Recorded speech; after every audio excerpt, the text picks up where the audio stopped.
warahmatullahi wabarakatuh. Waalaikumsalam warahmatullahi wabarakatuh. Selamat siang kepada teman-teman semua. Puji syukur kepada Allah Subhanahu wa taala. Yang terhormat kepada dosen pengaku mata kuliah manajemen PT Sakti, Ibu Ilma Yesi, dan teman-teman semua. Di sini kami akan mempresentasikan hasil diskusi kelompok kami tentang tugas manajemen PT Sakti terkait dengan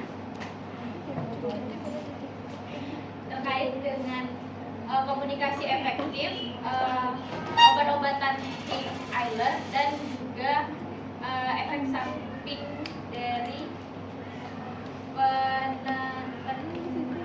penandaan lokasi operasi yang akan dibacakan oleh Kak Mariska. Komunikasi adalah berbagi makna melalui perilaku verbal dan non-verbal. Segala perilaku dapat disebut komunikasi jika melibatkan dua orang atau lebih, fase dua atau lebih perlu ditekankan karena sebagian literatur menyebutkan istilah komunikasi intrapersonal yakni komunikasi diri sendiri.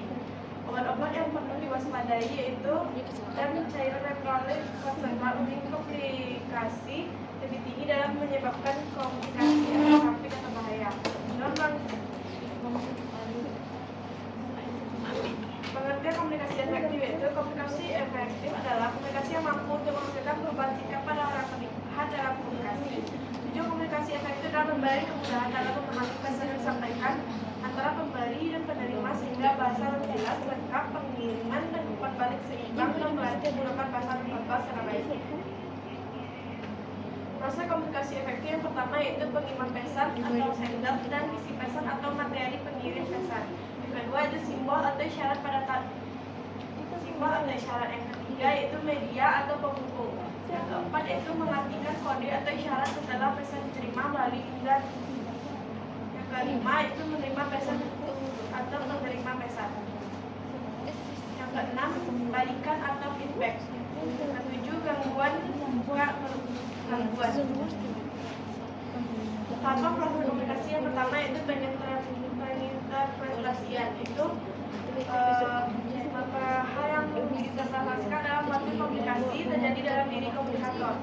Yang kedua itu penyajian, yaitu tadi ini masih ada dalam komunikasi dari misalnya bersifat abstrak masih diwujudkan oleh aktor manusia ke dalam lambung komunikasi. Yang ketiga pengirim. Proses ini dari ketika komunikasi masukkan tindakan komunikasi, mengirim lambang komunikasi dengan peralatan jasmania yang disebut transmitter atau alat pengirim pesan. Yang keempat itu perjalanan. Tahapan ini terjadi antara komunikator dan komunikasi sejak pesan dikirim hingga pesan diterima oleh komunikator. Yang kelima yaitu penerimaan. Tahap ini tandai dengan terimanya lambang komunikasi melalui peralatan jasmanlah komunikasi. Yang ketujuh yaitu penyajian. Pada tahap ini terjadi pada diri komunikator sejak lambung komunikasi terima melalui penjelasannya sebagai receiver hingga akal budinya berhasil. Yang ke-8 itu penginterpretasian. Tahap ini terjadi pada komunikan sejak lambang komunikasi berhasil diuraikan dalam bentuk pesan. Jadi jenis komunikasi yang pertama itu komunikasi verbal, terdiri dari vocabulary atau perbendaharaan kata-kata, phrasing atau kecepatan, intonasi suara, humor, singkat dan jelas, timing atau waktu yang tepat. Yang kedua itu komunikasi non-verbal, yaitu penyampaian pesan tanpa kata-kata dan komunikasi non-verbal memberikan arti pada komunikasi verbal. Pertama itu ekspresi wajah, kontak mata, sentuhan, pose tubuh dan gaya berjalan, suara atau gerak isyarat. Hambatan dalam komunikasi yang pertama hambatan teknis, keterbatasan fasilitas dan peralatan komunikasi dan sistem teknologi semakin berkurang dengan adanya temuan baru di bidang kemajuan teknologi melalui komunikasi dan informasi, sehingga seluruh komunikasi dapat diandalkan dan efisien sebagai media komunikasi. Yang kedua hambatan semantik, yaitu gangguan semantik menjadi hambatan dalam proses penyampaian pengertian atas secara sedikit. Yang ketiga itu hambatan manusiawi, jadi karena adanya hafal, emosi, dan prasangka pribadi, persepsi, kecakapan atau ketidakcakapan, kemampuan atau ketidakmampuan dalam panca indera seseorang. Pengertian pemberian obat hype alam, yaitu serangkaian kegiatan pengaturan obat-obat yang dalam kategori obat mempunyai psikologi yang dapat menyebabkan kerusakan secara serius apabila terjadi kesalahan dalam penanganan dan penggunaannya dimulai dari penyimpanan, resepan, penyiapan sampai pada tahap penggunaan atau pemberian obat. Hype alam high alert medication adalah obat yang harus diwaspadai karena sering menimbulkan dampak yang tidak diinginkan. Oleh karena itu, rumah sakit perlu mengembangkan kebijakan obat untuk meningkatkan keamanan. Pengelolaan obat high alert yang pertama itu penyimpanan obat high alert, yang kedua penandaan obat high alert, yang ketiga permintaan atau peresepan, yang keempat pendistribusian obat, yang kelima penyiapan obat, yang keenam pemberian atau penggunaan obat, yang ketujuh pengelolaan elektrolit konsentrat. Bisa teman-teman lihat yaitu contoh obat lasa, pengertian operasi. Pembedahan atau operasi adalah semua tindakan pengobatan dengan menggunakan prosedur invasif dengan tahapan membuka atau menampilkan bagian tubuh yang ditangani. Pembukaan bagian tubuh yang tindakannya berbeda pada umumnya dengan membuat sayatan. Setelah ditangani tampak, maka akan dilakukan perbaikan dengan penutupan serta penjahitan luka.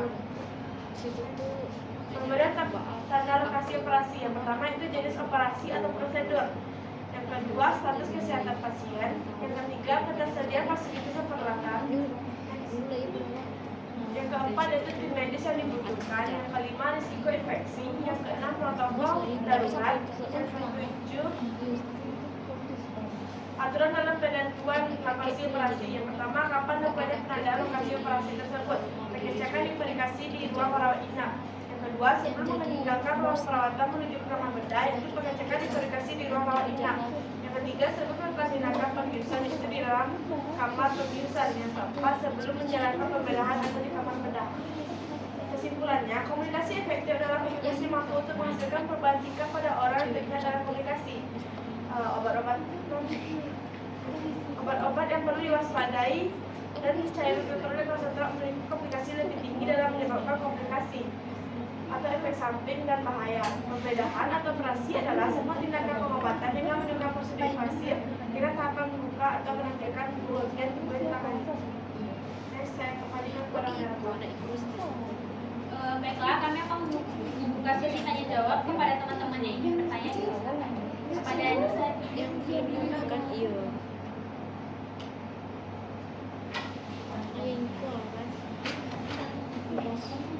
Kepada Beda juga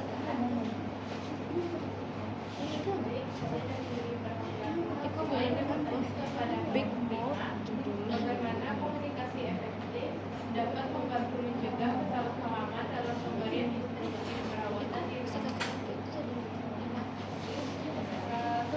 pertanyaan selanjutnya kepada Nisa, silakan. Baik, saya dengan Cerdiani akan bertanya kepada nomor 5, yaitu apa saja prinsip dasar dalam pencegahan kesalahan pemberian hak. Baiklah, izinkan kami untuk mencari jawaban terlebih dahulu.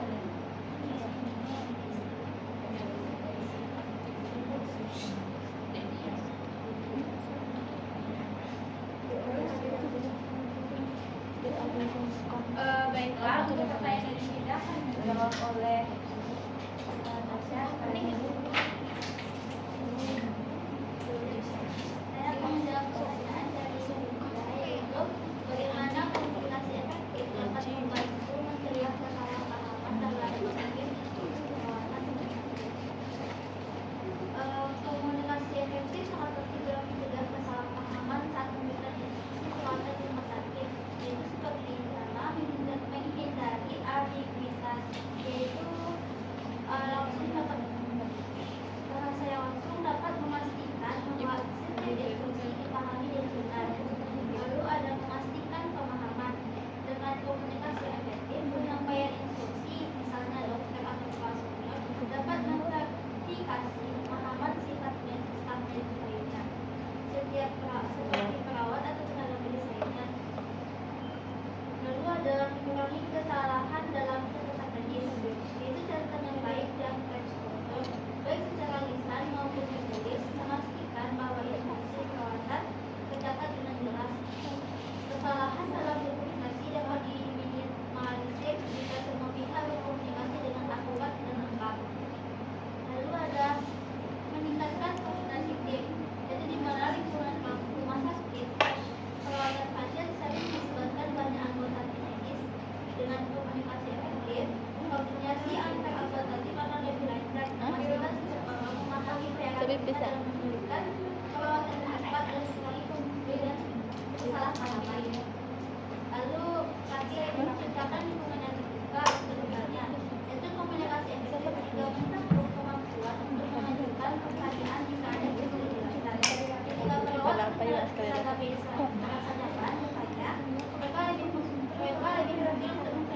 yang pada akhirnya mengulangi kesalahan. Baiklah, untuk pertanyaan dari Nisa akan dijawab oleh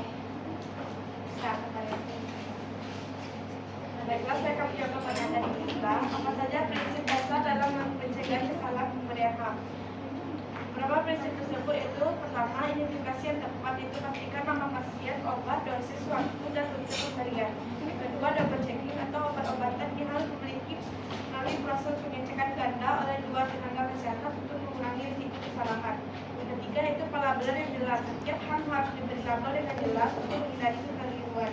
Yang keempat, pendidikan dan pelatihan. Staf harus dilatih dengan baik tentang risiko hal dan cara pencegahannya. Tidak, saya beri kembali ke Pian. baiklah, apa nanti support yang menjawab dari Nisa? Terima kasih, Prof. Baiklah, dengan berakhirnya sesi tanya jawab, maka berakhir juga diskusi